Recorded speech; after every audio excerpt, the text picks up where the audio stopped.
നമസ്കാരം. അവിനാഷ് ഡ്രൈവിംഗ് ലിസ്റ്റിലേക്ക് എല്ലാവർക്കും സ്വാഗതം. ഇനി ഇവിടെ ചെയ്യാൻ പോകുന്ന വീഡിയോ എന്താണെന്ന് വെച്ചാൽ, നമ്മളുടെ വാഹനം നമ്മൾ ഒരു ലോങ് യാത്ര പോകുന്ന സമയത്ത് നമ്മളുടെ വാഹനത്തിൻ്റെ സീറ്റ് ഏത് രീതിയിലാണ് നമ്മൾ അഡ്ജസ്റ്റ് ചെയ്യേണ്ടത്, നമ്മളുടെ കൈയിൻ്റെ പൊസിഷൻ എങ്ങനെയാണ് സ്റ്റെയറിങ്ങും സീറ്റും തമ്മിലുള്ള ഡിസ്റ്റൻസ് കീപ്പ് ചെയ്ത് വെക്കേണ്ടത്. അപ്പോൾ ആ വീഡിയോ നമുക്കൊന്ന് കണ്ടു നോക്കാം. ഓക്കെ, കുറച്ച് മുകൾ ഭാഗത്തേക്ക് വലിച്ച് പുറകിലേക്ക് ആക്കിയിട്ടുണ്ട്, സീറ്റ് പുറകിലേക്ക് ആക്കിയിട്ടുണ്ട്. ഇനി ഞാൻ അഡ്ജസ്റ്റ് ചെയ്യുന്ന രീതി എങ്ങനെയാണെന്ന് നമുക്കൊന്ന് കണ്ടു നോക്കാം.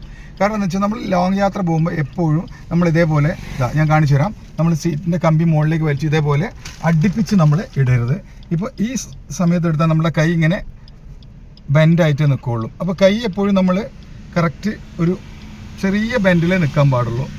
അതായത് സ്ട്രെയിറ്റ് ആയി തന്നെ, കൂടുതലും സ്ട്രെയിറ്റ് ആയി തന്നെ നിൽക്കണം. അപ്പോൾ നമ്മൾ എന്ത് ചെയ്യുന്നു, നമ്മൾ സീറ്റ് കുറച്ചും കൂടെ നമ്മൾ ഈ ഒരു രീതിയിലേക്ക് നമ്മൾ വെക്കുമ്പോൾ, ഇങ്ങനെ വെക്കുമ്പോൾ ശ്രദ്ധിക്കേണ്ടത് ഓരോരുത്തരുടെ ഹൈറ്റ് അനുസരിച്ച് നമ്മൾ കാലെത്തുന്നുണ്ടോ എന്നും കൂടെ നോക്കണം. ഓക്കെ, അപ്പോൾ നമ്മളിതാ ഇവിടെ കാല് എനിക്ക് എല്ലാം ABC ഫുള്ളായിട്ട് ഉപയോഗിക്കാൻ പറ്റുന്നുണ്ട്, ആക്സിലേറ്ററും ബ്രേക്കും ക്ലച്ചൊക്കെ ഉപയോഗിക്കാൻ പറ്റുന്നുണ്ട്. അപ്പോൾ നമ്മൾ സീറ്റ് അഡ്ജസ്റ്റ് ചെയ്ത് കഴിയുമ്പോൾ നമ്മളെ ലെങ്ത്ത്, നമ്മൾ ഈ വാഹനമായിട്ട് നമ്മൾ കുറച്ച് റിലാക്സ് ചെയ്തിരുന്നിട്ട് നമ്മുടെ കൈ ഈ ഒരു ബെൻഡേ പാടുള്ളൂ.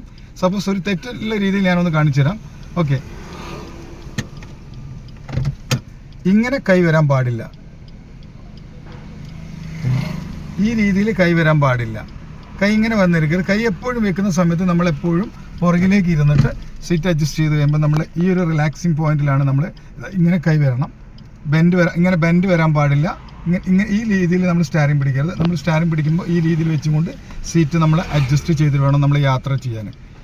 അപ്പോൾ നമുക്ക് എത്ര ദൂരം വേണമെങ്കിലും നമ്മൾ യാത്ര ചെയ്യുന്ന സമയത്ത് നമ്മളെ കാലിലെ മസിൽസ് ടൈറ്റോ അങ്ങനെയുള്ള മറ്റു കാര്യങ്ങളൊന്നും വരില്ല. അപ്പോൾ നമ്മൾ ആ രീതിയിൽ കാല് എപ്പോഴും ഫ്രീ ആയിട്ട് നമുക്ക് മാറ്റി ഉപയോഗിക്കാൻ പറ്റുന്ന രീതിയിൽ നമ്മൾ സീറ്റ് അറേഞ്ച്മെൻറ്റ് റെഡിയാക്കി വെച്ചിട്ട് നമ്മൾ യാത്ര തുടങ്ങാൻ പാടുള്ളൂ. അപ്പോൾ അത് വളരെ ശ്രദ്ധിക്കുക. അപ്പോൾ ഈ രീതിയിൽ നമ്മൾ സീറ്റ് അഡ്ജസ്റ്റ് ചെയ്ത് യാത്ര തുടങ്ങിക്കഴിഞ്ഞാൽ നമുക്ക് നല്ല കംഫർട്ടബിളായിട്ട് നമുക്ക് ഡ്രൈവ് ചെയ്യാൻ പറ്റും. അപ്പോൾ നമുക്ക് മറ്റൊരു വീഡിയോയുമായി വീണ്ടും വരാം. ഓക്കെ.